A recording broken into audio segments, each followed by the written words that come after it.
한 주일 동안 안녕하셨습니까?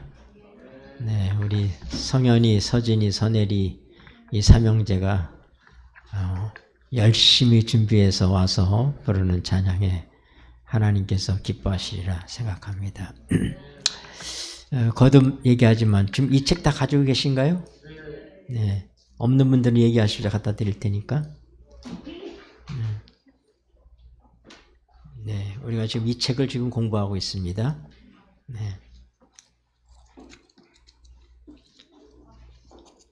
오늘은 제2장 B 페이지로 53쪽입니다. 53쪽.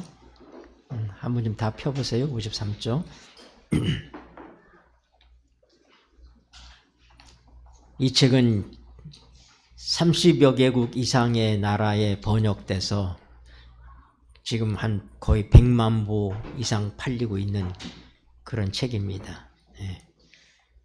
수많은 사람들을 잠에서 깨어나게 하고 하나님과 바른 관계에 들어가게 하고 성령을 체험하게 하는 그런 큰 놀라운 역사를 이루고 있는 정말로 하나님이 함께 하시는 그런 이 기도 운동에 우리에게 큰 가르침을 주는 그런 책이라고 그렇게 여겨집니다.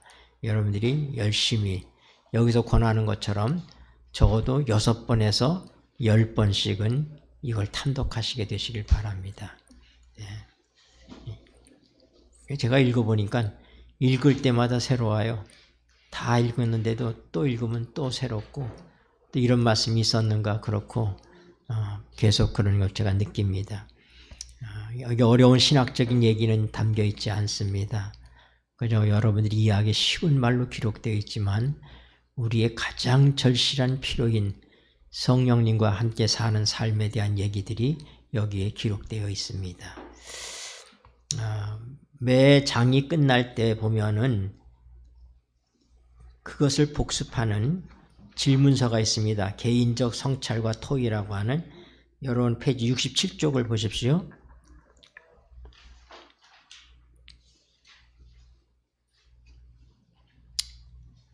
개인적 성찰과 토의 첫 번째 질문이 같이 읽겠습니다. 시작. 육신적 그리스도인들의 영적 상태를 조장하는 문제의 근간이 무엇입니까? 네, 제가 이걸 여러 번 읽었는데도 이게 지금 번역이 매끄럽지 않은 생각이 들었습니다. 그래서 거기에 글자 하나를 고치면 좋을 것 같아요. 육신적 그리스도인들의 영적이 아니라 육적 상태를 조장하는 문제의 근간이 무엇입니까? 이렇게 고치면 질문이 맞아갑니다. 어떤 이유로 인해서 육신적 그리스도인들이 영적인 그리스도인이 되지 못하고 점점 더 육신적 그리스도인의 삶에 빠져들게 하는지에 대한 것을 질문하고 있는 것이라고 생각됩니다.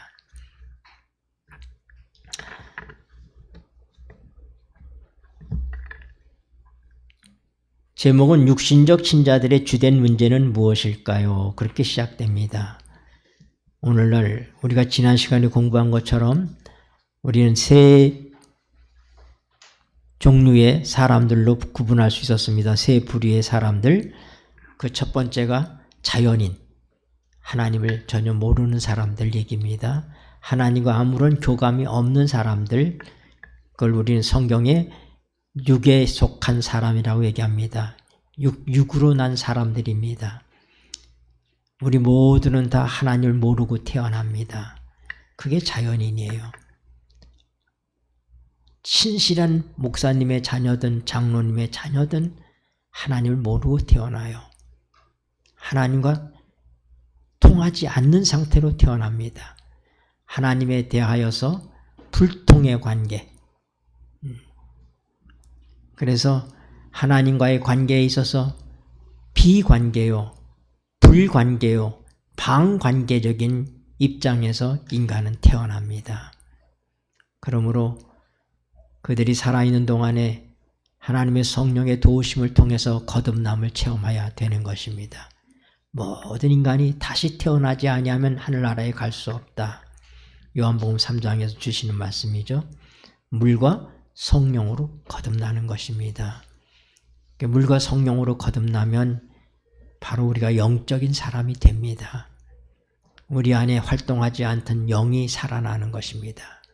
하나님의 말씀을 들어도 아무런 감동도 없고 찬송을 들어도 시시하기만 하고 뭐 이런 노래를 들을까 이렇게 생각하는 사람들이 육적 사람입니다. 근데 그 사람들의 삶에 변화가 일어납니다. 생명적인 변화가 일어납니다. 어떻게 해요? 하나님의 말씀과 성령의 역사를 통해서 변화가 일어나면 그들이 이제 하나님의 자녀가 되고 영적인 사람이 되는 것입니다. 그래서 그리스도인이란 단 어떤 사람들이?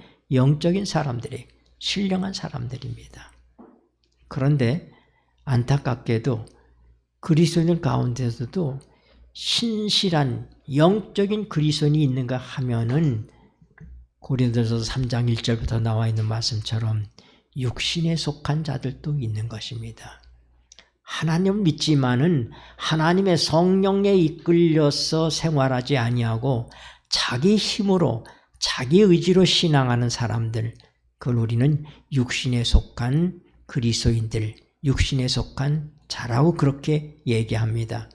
오늘 우리의 말씀은 참으로 자연인이나 또는 신령한 그리스도인들보다는 육신적인 그리스도인, 내가 그리스도를 영접했지만은 그러나 성령으로 살지 아니하고 내 힘으로 종교 생활을 하는 사람들, 하나님 언제나 내 예수의 최고의 존재요 최상의 위치에 계신 분이 아니고 하나님 중심의 삶을 사는 것이 아니고 내가 먼저인 사람, 하나님도 내가 믿어드리는 거예요.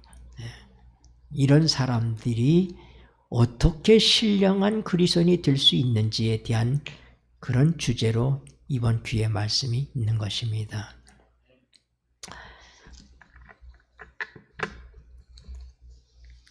(53조) 두 번째 단락입니다. A.W. 토조 목사 그 부분을 읽겠습니다. 하나님께서 읽겠습니다. 시작. 하나님께서 오늘날 우리의 교회로부터 성령을 거두어 가신다 해도 95%의 교회 활동은 그대로 지속될 것이고 교인들은 아무 변동도 느끼지 못할 것이다. 그러나 하나님께서 초대교회로부터 성령을 거두어 가셨다면 95%의 교회 활동은 즉시 중단되었을 것이고 교인들은 이 변동을 바로 알아차렸을 것이다. 네. 이 같은 말씀을 빌리 그램 목사님도 얘기하셨습니다. 그래서 누가 먼저 이 말을 했는지는 모르겠어요. 빌리 그램 목사님이 이 말씀을 먼저 했는지 A.W. 토저 목사님이 하셨는지 모르겠지만 두 사람이 똑같이 얘기하고 있습니다. 뭐라고요? 오늘날 95%의 성령이 걷어가도 교회는 알아채지 못한다는 거예요. 왜요? 어차피 성령 없이 신앙생활을 하고 있으니까. 성령을 걷어가셔도 우리가 별 지장을 느끼지 않고 신앙을 할 수 있다는 거예요. 그러나 초대교회에서 만약에 95%로 성령을 걷어가시면 모든 게 마비되고 만다 이거예요. 왜? 그때는 성령을 통한 사역을 하고 있었기 때문에 성령 없이는 역사할 수가 없어요. 우리는 사도행적이라고 얘기합니다. 사도들의 기록이 기록되어 있는 사도행전을 사실은 성령행전이라고 그렇게 부르는 것이 마땅합니다. 사도행전에 나타나 있는 이 놀라운 사도들의 그 행적들은 그들이 주인공이 아니라 성령이 주인공이신 것입니다. 그분이 역사하시는 대로 그들은 순종하고 따라갔을 때 그런 놀라운 역사들이 일어난 것입니다.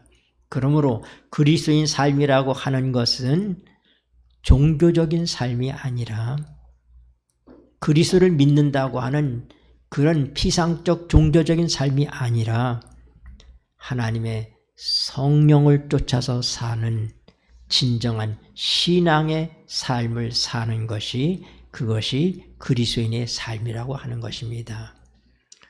오직 나의 의인은 믿음으로 말미암아 살리라 그랬습니다. 오직이라고 얘기했어요.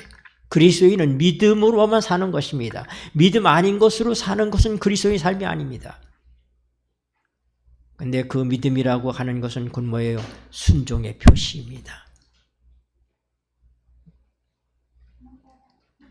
그런데 여러분, 만약에 하나님의 성령이 역사하지 아니하시면은 아무도 하나님께 순종할 사람이 없습니다. 우리가 아는 것처럼 로마서 8장에 육신이 연약하여 율법이 할 수 없는 그 일을 하나님은 하시나니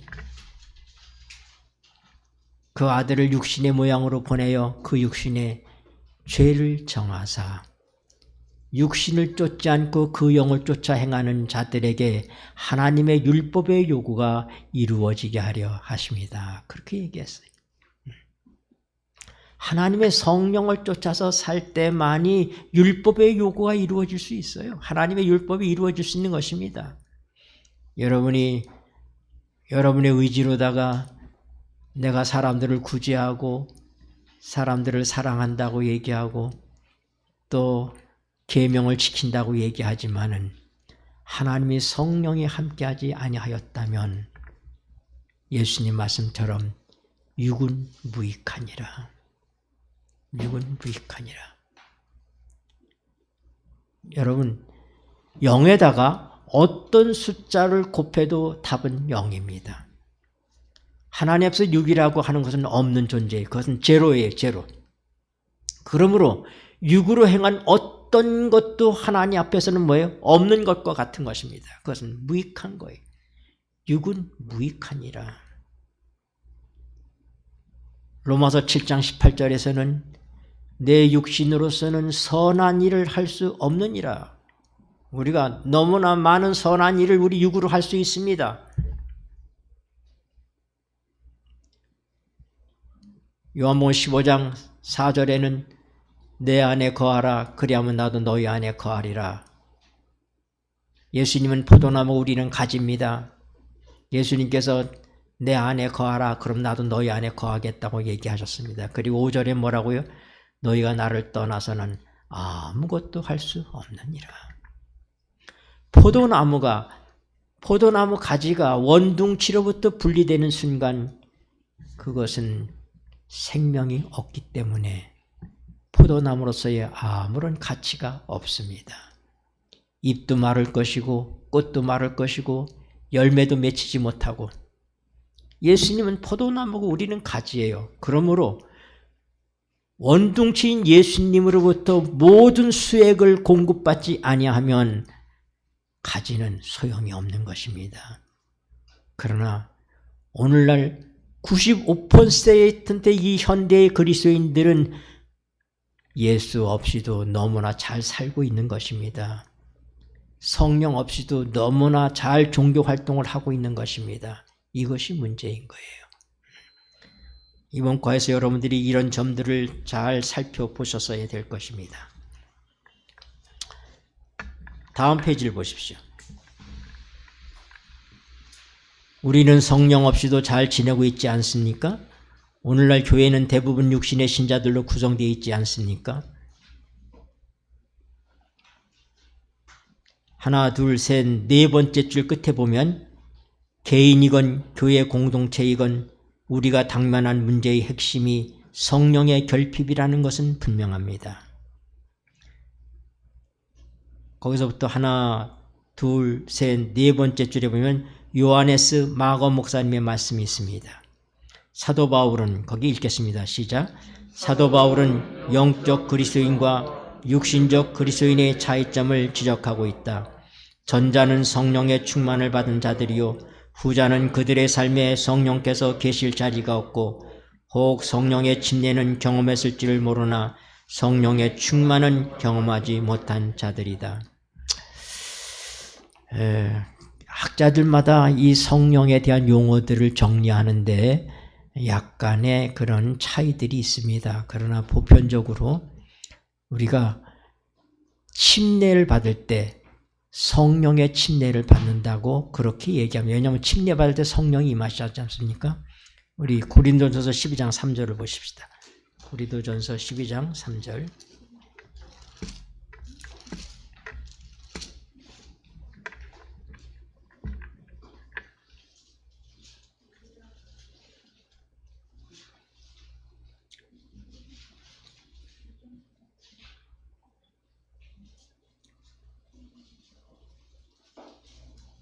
우리가 읽겠습니다. 시작. 우리가 유대인이야. 고린도전서 12장 13절. 고린도전서 12장 13절입니다. 우리가 시작. 우리가 유대인이나 헬라인이나 종이나 자유자나 다 한 성령으로 침례를 받아 한 몸이 되었고 또 다 한 성령을 마시게 하셨느니라. 네, 우리가 침례로 성령으로 침례를 받았다고 여기 말씀하고 있습니다. 그런데 우리가 그 위에 보면 어떤 사건이 나오냐면 은사 부분이 나오고 있습니다.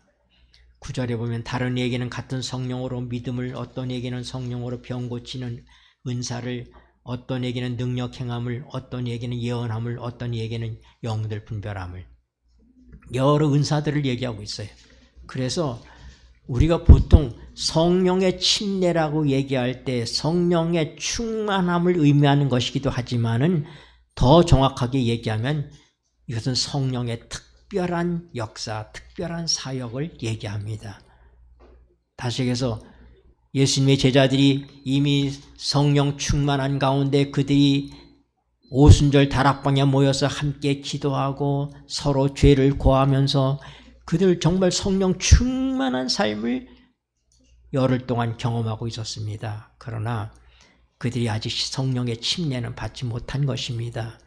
오순절이 이르렀을 때에 하나님의 성령이 그들에게 임하신 것을 우리는 그것을 성령의 침례 사건이라고 얘기합니다.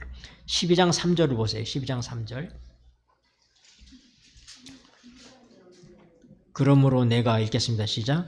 그러므로 내가 너에게 알게 하노니 하나님의 영으로 말하는 자는 누구든지 예수를 저주할 자라 하지 않고 또 성령으로 아니하고는 누구든지 예수를 주시라 할 수 없느니라. 네, 그러니까 우리가 예수님을 주님이라고 부르는 순간 누가 역사하신 거예요? 우리에게 성령이 역사하신 거예요. 성령님이 아니고서는 예수님을 나의 주인으로 모실 수가 없는 것입니다. 이런 역사는 성령의 기본적인 역사들인 것입니다. 성령의 일반적인 역사예요. 그 성령의 기본적인 역사는 우리를 거듭나게 하시는 역사, 또 우리를 성화시키는 역사, 우리가 주님을 닮아가도록 하는 그 역사가 성령의 기본적인 역사예요. 그것을 얘기할 때 우리 뭐라고요? 에베소 5장 18절에 술 취하지 말라 이는 방탕한 것이니 성령 충만을 받으라 할 때 그 성령 충만을 우리의 생활 속의 충만을 얘기하는 것입니다. 그러나 오순절 이후에 하나님께서 특별한 성령의 기름 부음을 그들에게 허락해 주셨습니다. 그리고는 어떻게 돼요? 그들은 하나님의 능력을 가지고 복음을 전할 수가 있었습니다. 성령이 임하시기 전까지는 기다리라고 그랬어요. 예루살렘을 떠나지 말고 아버지 약속하신 것을 기다리라. 너희가 몇 날이 못되어 성령으로 침례를 받으리라 하고 말씀하셨습니다. 그리고 드디어 오순절이 되었을 때에 어떻게 해요? 하나님의 성령이 그들에게 임하는데 그것은 일반적인 성령의 역사와는 다른 능력의 역사였습니다. 그들에게 방언의 은사가 임했습니다. 오늘날 교회에서 일어나고 있는 따따붙다 하는 그런 방언이 아니라 진짜 외국어 방언입니다. 외국어를 할 줄 모르던 제자들이 성령을 통하여서 그들에게 갑자기 영어를 못한 사람이 영어를 하게 된 것입니다. 일본어를 못한 사람이 일본어를 하게 된 거예요. 중국어를 못한 사람이 중국어를 하게 된 것입니다. 명절에 각 지역에서부터 몰려왔던 여러 세대를 이방 땅에서 살고 있던 흩어진 유대인들, 그들을 디아스포라라고 얘기해요. 이런 디아스포라들이 명절에 모여왔는데 히브리 말을 어색해 잘 듣지 못해요. 근데 그때 하나님께서 방언의 은사를 통해서 그들에게 효과적으로 복음을 전한 것입니다. 이런 역사들이 성령의 특별한 역사입니다. 이것이 우리에게 있을 것입니다. 그 점에 대해서 오늘 우리의 교과서에도 그 말씀들이 좀 나옵니다.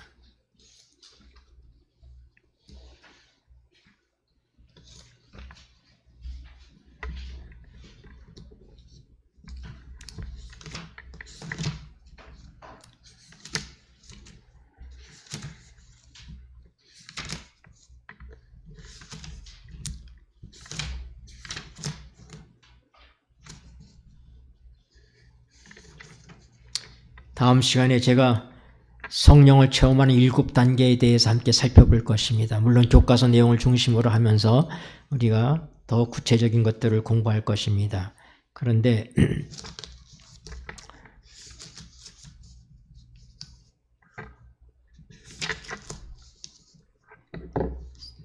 사도행적 39쪽에 이런 말씀이 있습니다.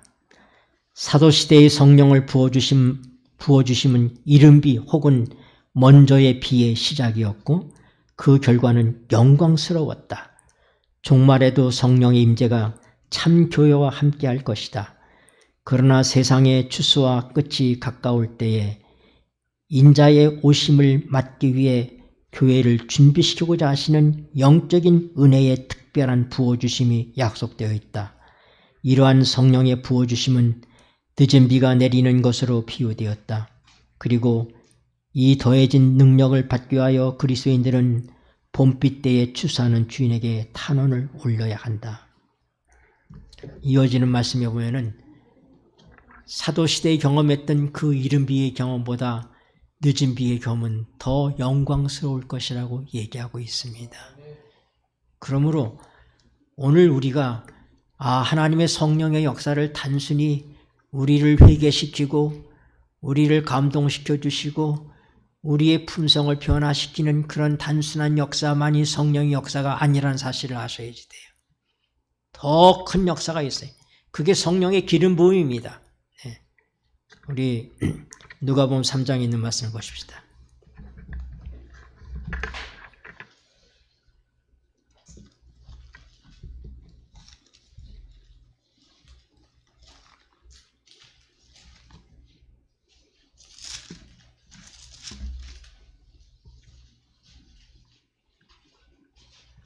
(21절로 22절)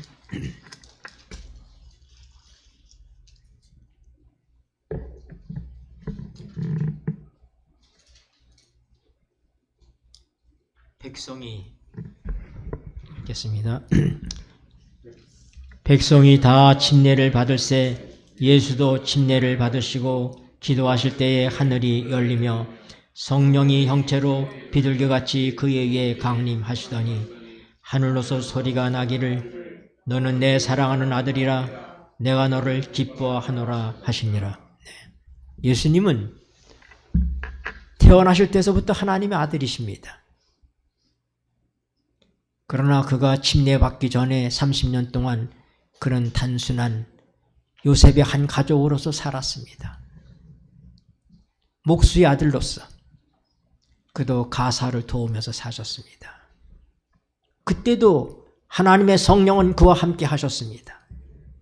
그러나 예수님이 침례를 받으신 다음엔 내리신 성령은 또 다른 의미의 성령이신 것입니다. 예수님이 공생애를 시작하시기 위해서 하나님께서 예수님에게 부어주셔야 되는 하나님의 특수 장비가 있었습니다. 그게 바로 뭐예요? 그게 성령이라고 하는 것입니다. 예수님은 연약한 인간의 모습으로 이 땅에 오셨습니다. 예수님은 세상 죄를 지고 가는 하나님의 어린 양이라고 그렇게 불려졌잖아요. 양은 어떻습니까? 양은 약합니다. 예수님은 약하셨어요. 예수님은 무슨 골리앗 같은 그런 사람으로 오시지 않았습니다. 네, 그는 보통 사람으로 오셨어요. 그는 피곤을 느끼시고 주무셔야 되고 잡수셔야 되는 우리와 똑같은 인간이셨습니다. 그러나 힘이 없는 양이셨지만은 그는 흠이 없는 양이셨습니다.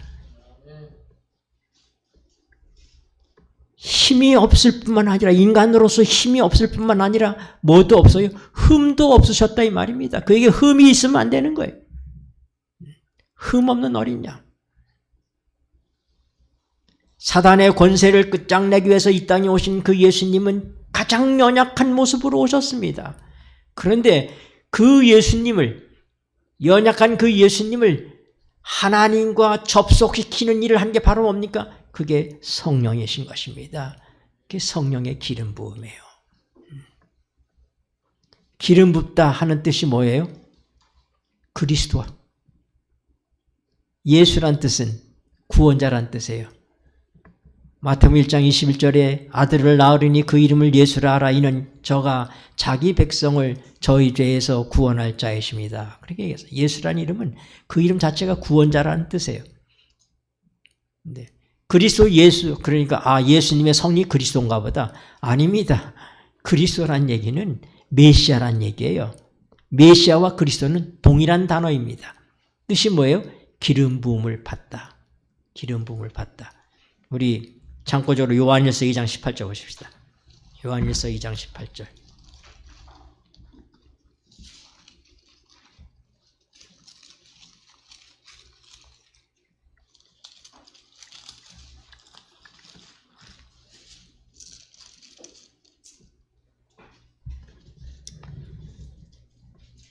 요한일서 2장 18절.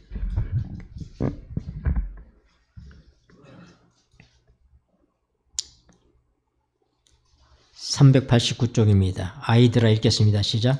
아이들아 이것이 마지막 때라.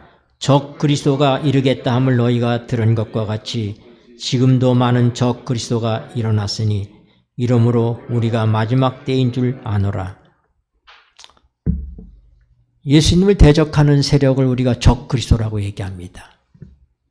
그런데 성경에서 적 예수란 말을 들어봤습니까? 적 예수? 적이란 얘기는 곧 뭐냐면은 영어로 안티예요. 안티. 안티 크라이스트. 안티란 뜻은 뭐냐면 대적한다는 뜻은 against. 대적한다는 뜻이에요. 그리스도를 대적한다. 그리스도의 뜻이 뭔데? 기름 부음을 받는다는 얘기예요.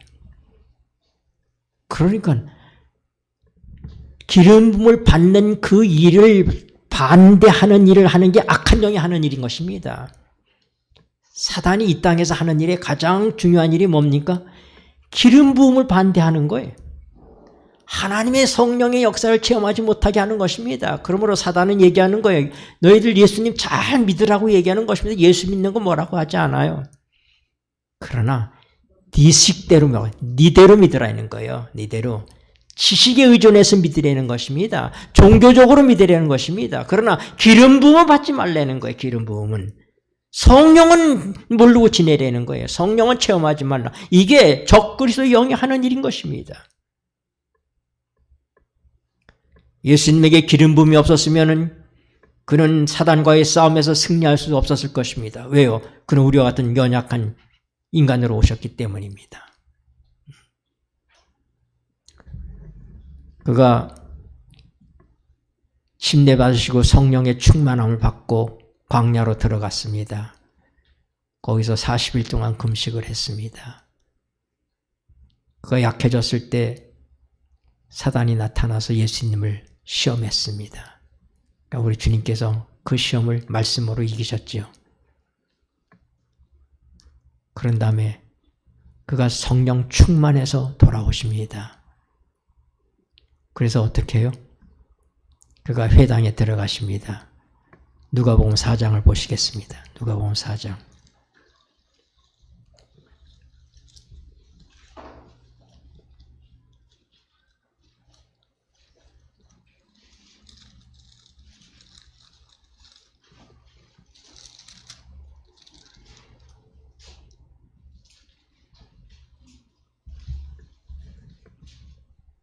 (18절입니다)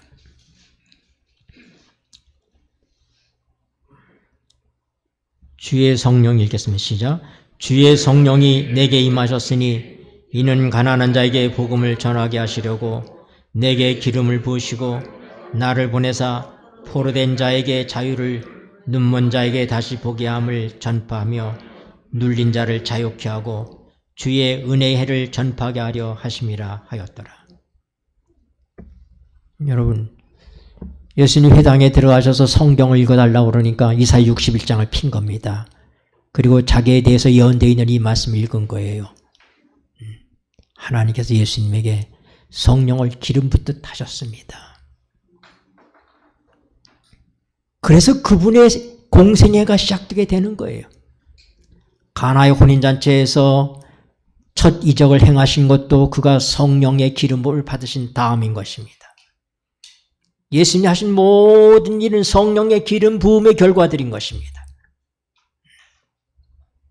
성령의 기름 부음은 매우 자연스러운 것 같지만은 자연스럽지 않습니다. 그것은 초자연적인 세계입니다. 물이 포도주가 되는 것이 자연스럽습니까? 인간의 이성으로 이해가 됩니까? 보리떡 5개와 물고기 2마리로 5,000명을 먹이는 것이 그게 인간의 이성으로다가 그게 이해가 됩니까?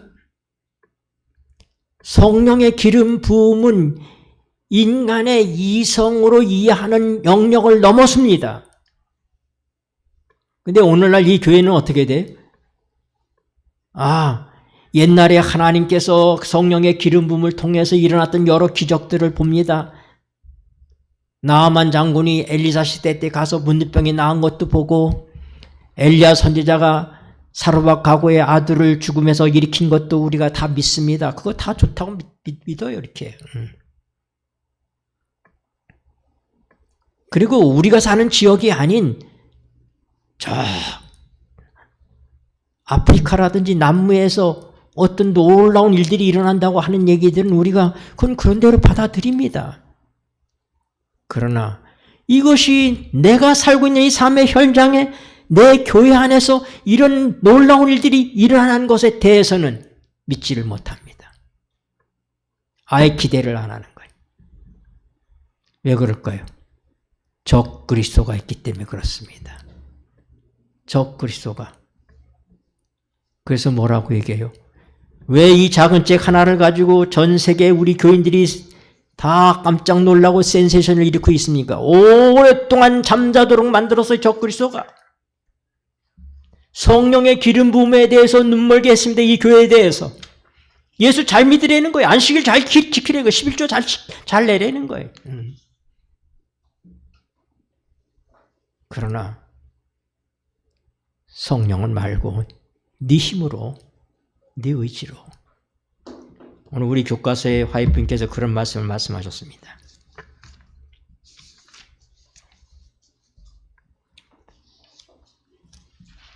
(56쪽입니다)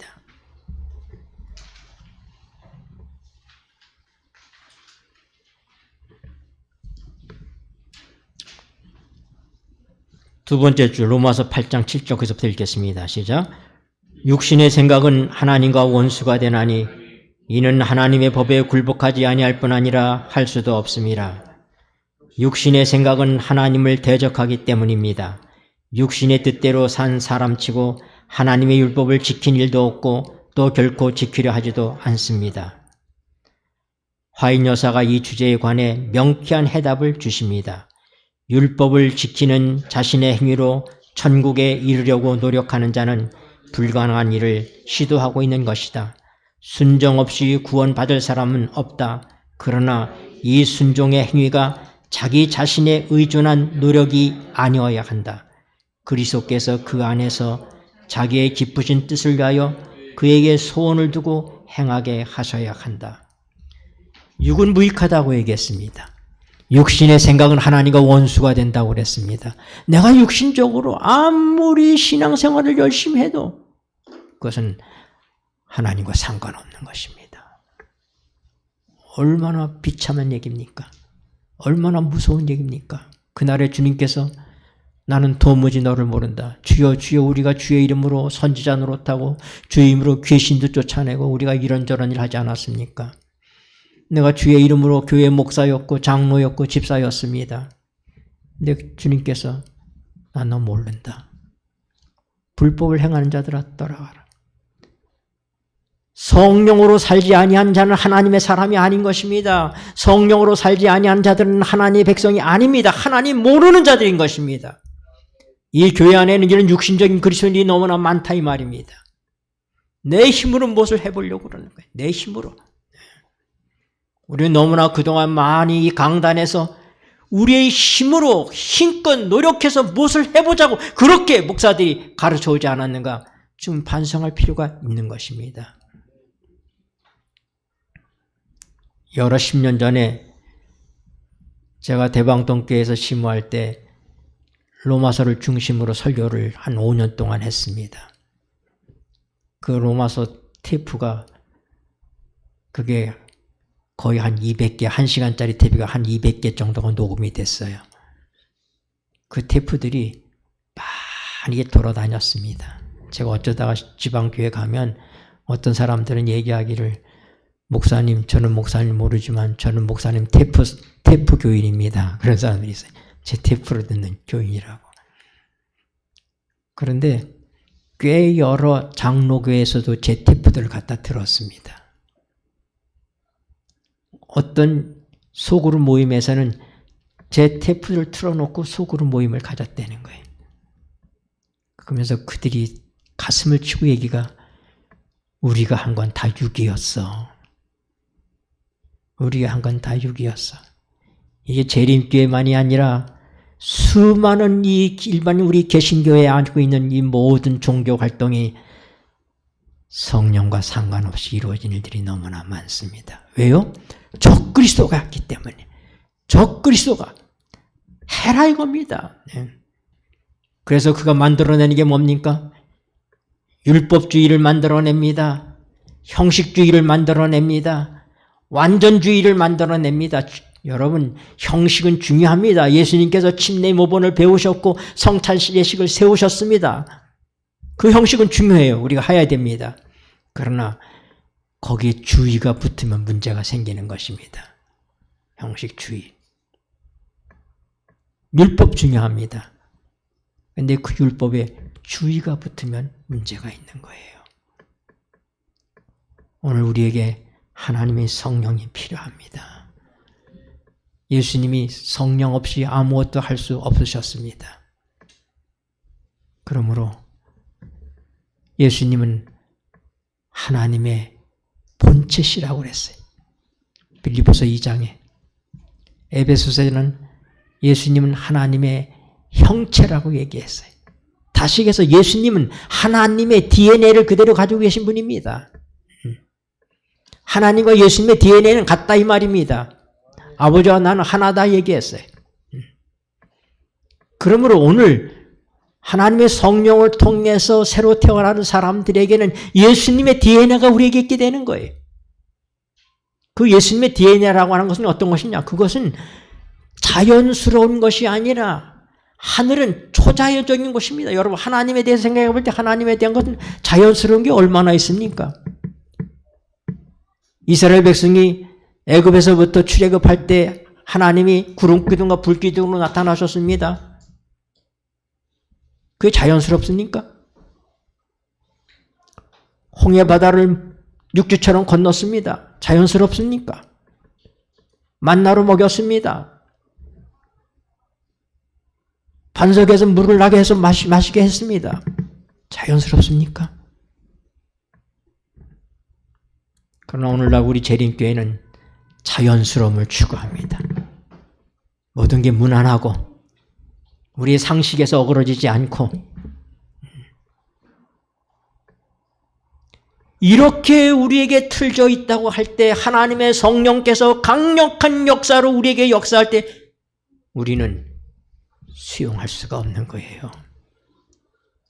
예수님이 이 땅에 오셨을 때에 지극히 종교적이었던 그 당시의 종교 지도자들이 수용할 수가 없었습니다. 이 마지막 때도 그럴 것이라고 저는 확신합니다. 종교적 매너리즘에 빠져서 예수 믿는 건 이런 거야. 예배란 이런 거야. 묵찬, 기찬, 설기찬. 무슨 말인지 알아요? 묵상, 찬미, 기도, 찬미, 설교, 찬미, 예배가 그렇잖아요. 묵찬, 기찬, 설기찬. 예배 순서가 그렇잖아요. 그게 예배라고 생각하는 거예요. 오늘 우리는 이런 자연스러움이 바로 우리가 육신적 그리스도인의 삶을 살게 만들고 있는 바로 그 원이란 사실을 알아야지 됩니다. 예수님 이 땅에 왜 오셨어요?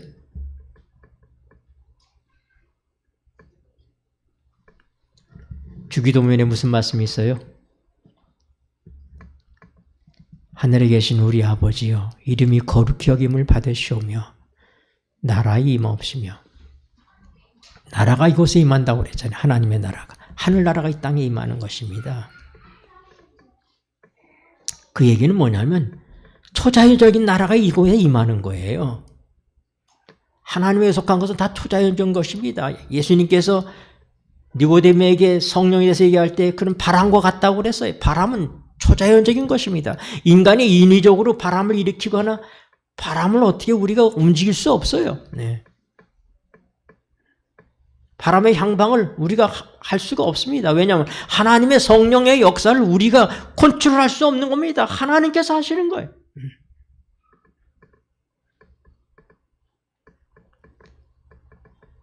오늘 이것이 신앙생활이라고 생각하면서 기대고 살아왔던 우리의 삶에서부터 우리가 경경을 울려봐야지 될 필요가 있다 이 말입니다. 바로 이 책이 그 점을 우리에게 알려주고 있는 책들인 것입니다.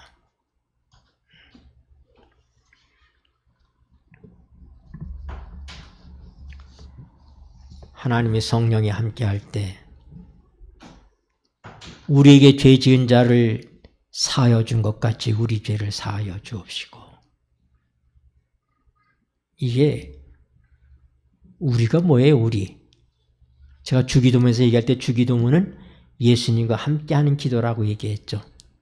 제자들이 와서 침례 요한이 기도를 가르쳐 주신 것처럼 우리에게도 가르쳐 주십시오 하니까 뭐라고요? 하늘에 계신 우리 아버지, 예수님의 아버지, 너희 아버지. 여기 제자들과 예수님이 있어요. 제자들 전부는 유예요. 유. 영어로 치면 유. 그리고 예수님은 아이 아닙니까? 위란 뭐예요? 유와 아이가 합치면 위가 되는 거 아닙니까? 그러니까 주기도문의 시작 자체가 예수님과 함께하는 기도예요. 하늘에 계신 우리 아버지, 내 아버지, 너의 아버지. 그래서 주기도문에는 예수님의 이름으로 기도합니다 하는 말이 없는 겁니다. 왜요? 그분이 하는 기도니까. 우리가 하는 모든 기도에는 끝에 뭐예요? 예수님의 이름으로 기도합니다. 그렇게 마치게 되어 있잖아요. 그렇죠. 내 이름을 구하라고 그랬으니까. 그런데 우리가 우리에게 죄 지은 자를 용서해 준 것 같이 그 우리 속에 누가 들어있어요? 예수님이 들어 계시는 거예요.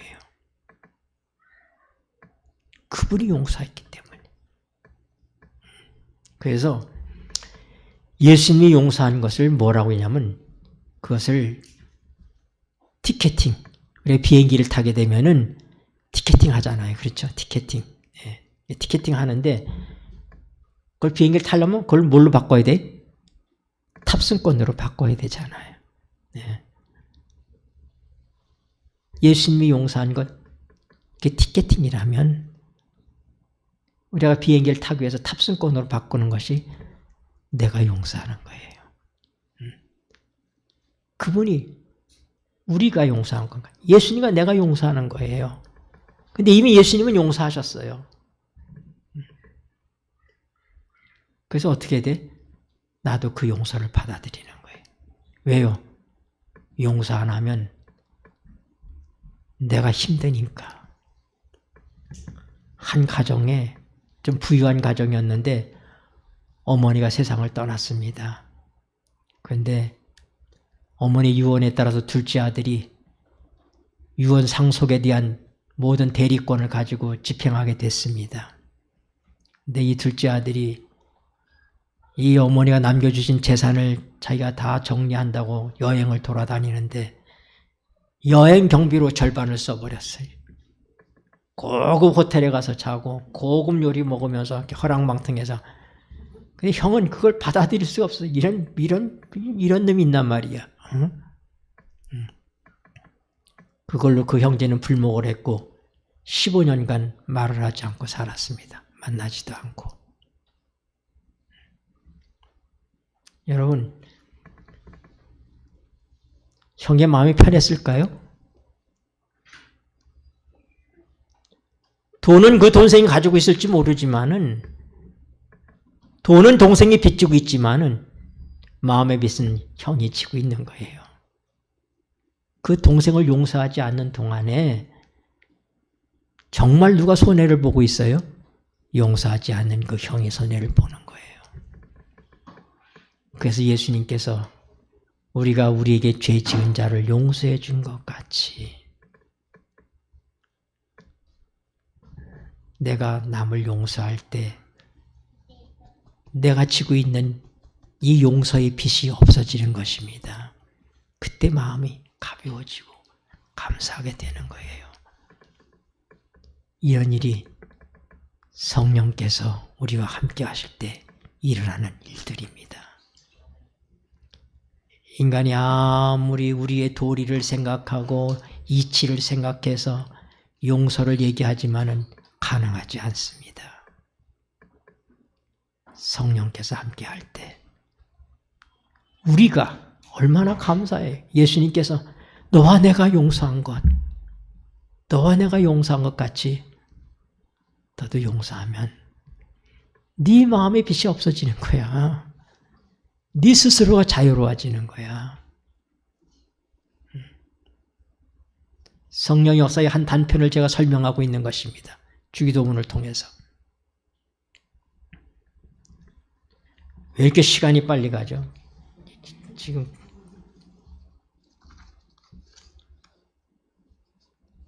(64쪽) 한번 보십시다. 64쪽.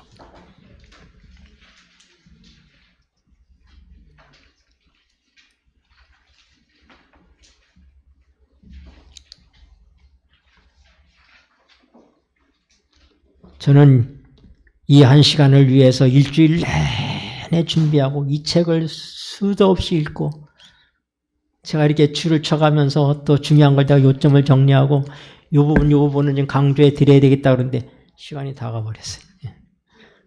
여러분들이 다 스스로 읽으셔야 돼. 그러기 때문에.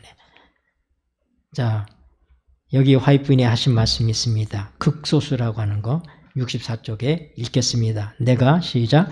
내가 꿈에서 보았는데 파수꾼이 한 중요한 건물의 문 앞에 서서 그 건물에 들어가기 위하여 모인 모든 사람에게 그대들은 성령을 받았는가? 라고 물었다. 그의 손에는 잣대가 들려 있었는데 극소수의 사람들만 건물 안에 들어가도록 허락되었다. 성령 받지 않은 사람은 못 들어간다는 거예요. 20명 중 1명도, 제가 저번에 한번 얘기했었죠? 읽겠습니다. 시작. 20명 중 1명도 준비되지 않았음. 이것은 교회를 향한 나의 엄숙한 선언이다. 교회 명부에 기록된 교인들의 20명 중 단 1명이라도 세상에서 그들의 종말을 맞이할 준비를 갖추지 못하였다. 하나님도 소망도 없이 살고 있는 이들의 형편은 세상 죄인과 다를 바 없다. 헬무트 하우바일 목사님이 그의 어머니가 어떻게 교인이 됐는가? 그러니까 그 어머니가 20대 때 누군가 전도를 했습니다. 그랬더니 그 어머니가 관심이 없다고 얘기했어요. 그랬더니 그분이 던진 말이 만약 오늘 당신이 죽는다면 어떻겠습니까? 그때 충격을 받았어요. 신앙에 관심이 없다고 그렇게 얘기했는데 순간 던진 질문이 당신의 인생이 오늘 끝난다면 당신은 어떻게 되겠습니까? 결론적으로 그의 어머니가 하나님을 믿게 되었다고 얘기합니다. 61쪽 맨 밑에 까만 박스 속에 있는 글입니다. 한번 같이 읽읍시다. 오늘 당신이 읽겠습니다. 시작. 오늘 당신이 심장마비나 교통사고 등으로 죽는다고 가정하십시다. 당신에게 영생을 소유했다는 확신이 있습니까? 확신 없이 한순간도 지나치지 않도록 하십시오. 제 주변에 저를 사랑했던 많은 분들이 이미 세상을 떠나갔습니다. 저를 길러준 저희 할머니도 이미 오래전에 고인이 되셨고 제 특별한 기도의 우군이었던 우리 장모님이 오래전에 돌아가셨어요. 나는 큰 힘을 잃었어요. 할머니하고 우리 장모님이 살아계셨으면 얼마나 나를 위해서 기도를 하셨을까. 제가 형제가 없는, 유복자로 태어나서 형제가 없는 제가 우리 집사람의 큰오빠를 형님처럼 따랐습니다. 은퇴하고 난 뒤 우리 센터, 저 다문화 센터에 와서 2년간이나 봉사를 하셨어요. 저희 친형처럼 따랐습니다. 근데 암으로 벌써 열흘 전에 세상을 떠났습니다.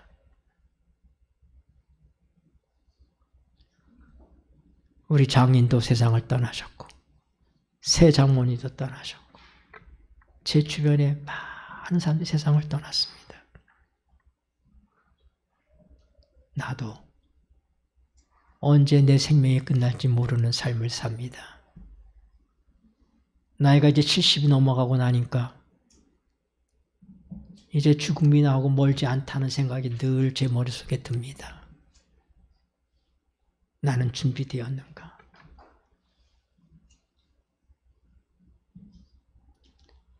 저희 집사람과 함께 매일 아침 이것을 한 챕터씩 읽으면서 둘이서 함께 기도를 해왔습니다. 이게 어저께 끝났어요. 그래서 이제 40일 기도에 대한 책을 가지고 우리가 시작을 하는데 그 시작할 때는 5명의 기도 대상자를 찾아가지고 그들을 놓고서 기도하며 시작하는 겁니다.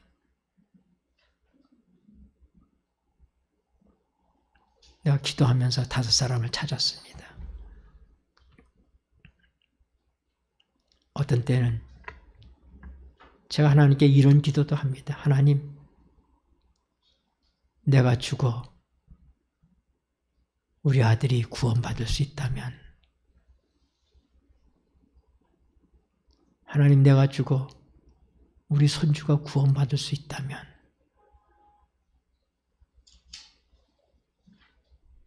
죽음 앞에 아무것도 아까운 것이 없습니다.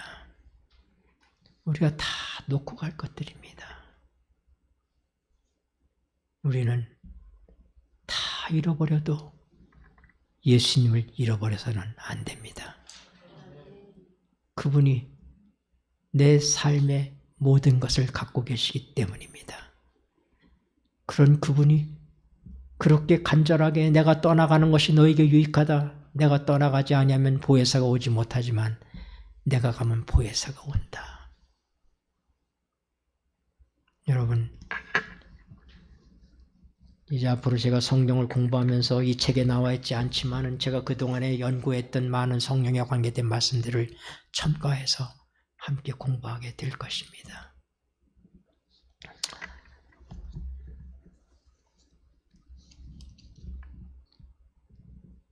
예수님이 하나님의 DNA를 가진 것처럼 우리도 예수님의 DNA를 하나님께서 주셨습니다. 그게 뭘 통해서요? 성령을 통해서요. 성령을 통해서. 그러므로 우리의 삶을 통해서 얼마든지 초자연적인 일들이 일어날 수 있습니다. 우리의 성품의 변화만이 아니라 놀라운 역사들이, 성령께서 펼치시는 놀라운 예측 불허의 역사들이 우리의 삶 속에 일어날 수 있음을 깨닫게 되길 바랍니다. 그리고 하나님께서는 그러기 위해서 우리에게 성령을 보내주셨습니다. 그런데 적 그리스도가 있다고 하는 걸 알아야지 돼. 적 예수가 아니라 적 그리스도. 기름 부음을 방대하는, 성령의 역사하심을 방해하는 세력이, 그게 사단의 세력입니다. 적 그리스도. 더 이상 종교적인 삶을 사는 것으로 만족해서 안 된다 이 말입니다. 사단에게 속고 있는 것입니다. 그렇게 살아. 괜찮아. 하나님은 다 용서하신다고 그랬잖아.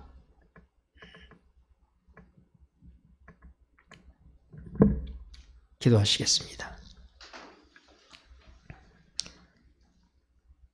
고마우신 하늘아버지,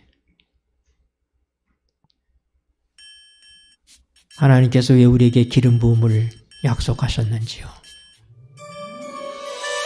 예수님이 이 땅에 계실 때 하나님의 일을 한 것처럼 우리도 하나님의 일을 하도록 우리에게 기름을 부으신다는 사실을 알게 해주시니 감사합니다. 적 그리스도의 영은 우리의 기름 부음을 방해하고 종교적인 생활로 만족하며 살라고 우리를 꼬드깁니다. 속지 말게 하여 주시옵소서. 날마다 성령을 구하게 하시고 내가 성령 안에서 그리스도와 함께 살고 있는지를 확인하는 우리의 삶이 되게 하여 주시옵소서. 이제는 예수 그리스도의 은혜와 우리 아버지 하나님의 다음이 없는 사랑과 성령 하나님의 교통하심이 한 주일을 살아갈 주의 사랑하는 자녀들의 삶 속에 영원한 능력으로 함께할지어다. 아멘.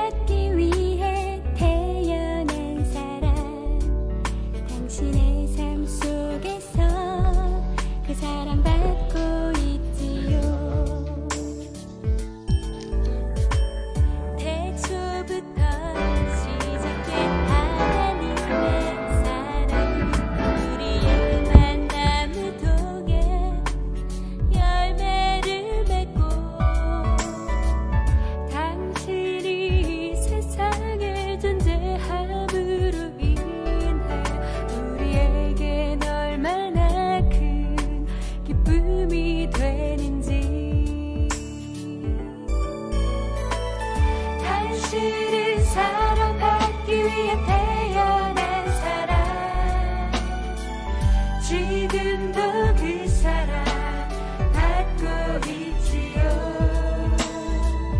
당신은 사랑받기 위해 태어난 사람.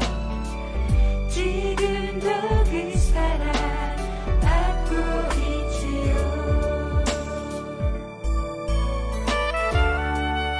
있지요.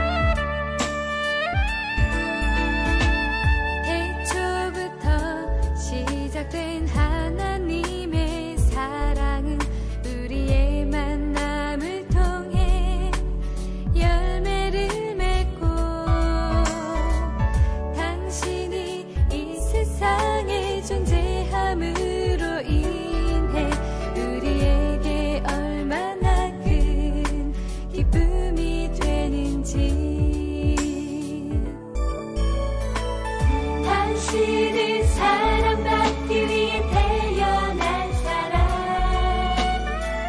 지금도 그 사랑 받고 있지요. 당신은 사랑받기 위해 태어난 사람. 지금도 그 사랑 받고 있지요. 사랑받기 위해 태어난 사람. 당신의 삶 속에서